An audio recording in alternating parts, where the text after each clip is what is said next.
Susan, do you want to ask your question? Let me unmute you. Hang on. I'm sorry. There we go. So it's like we had a psychic connection or something, but I asked, looking back, what qualities inherent in you or what experiences do you think created you to be such a talented writer? Because you are a talented writer. Oh, Lord. I kind of need to hear that today. So that I know I appreciate you saying that because I'm kind of having a rough last week or so. Good Lord, this quarantine's been tough. Experiences in me that have helped kind of make me who I am. That was the question in a nutshell. Yes. Well, yes. definitely the most, the experience that left the biggest crater on my life was my father's death as a young man. That is something that I put aside for so long because my uncle took me aside maybe 2 days after my father passed and said, you're the man of the house now. You will be the man, your child. And he said it in these plain words. He's always been a very blunt straight shooter. He said, your childhood's over. You won't be a child anymore. You're the man. And that experience helped me to get along, but it also stunted me.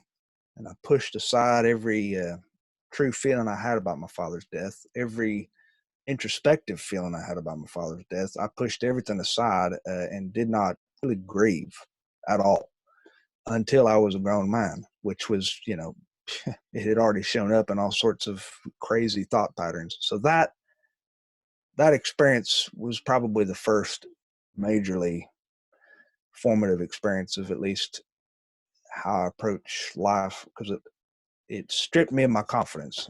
I've had no confidence for most of my life, and once you lose your confidence, it's just not something you can get back. I've figured that out, at least for myself.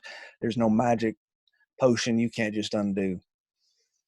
So it influenced the way that I treat myself and think about myself. My wife says I'm too self-effacing, that's probably not going anywhere. The second experience I would say that really impacted me was being adopted into the family that my wife adopted me into. I can't explain how warm it was to go over and just be enshrined in people, who gave a cuss about you, and they really did. They were so good to me that it changed my perception of life itself. Life itself was pretty cruel and kind of harsh on everybody, on everything, and me especially. And I was, I could get into self-pity, and it changed the trajectory of my thinking. I thought more up, family was everything, and there was always something to do and happy. So it changed the tone of my writing. My writing became a lot happier after I met her. Those would be two major experiences.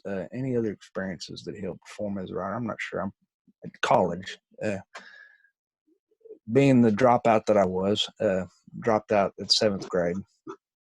When I re-enrolled into college, the teachers kind of treated me the way you just did. Told me that they thought I was talented. A few did not, and they made a good case. They made me feel like I could do it, and so I did try, and I was never met with anything but encouragement. I was never horsewhipped to try to bring out the best in me. Never. It was always encouragement to bring out the best in me. And I know there's two schools of teaching, but that was a big influence on me, not just as a writer, but as a person. When I meet people who I see something good in, even if they're going about it wrong or whatever, I feel like the only way to get the goods out of them is to just keep, the thumbs up. You're doing it. You're doing good. That kind of thing. So those were some influences on me.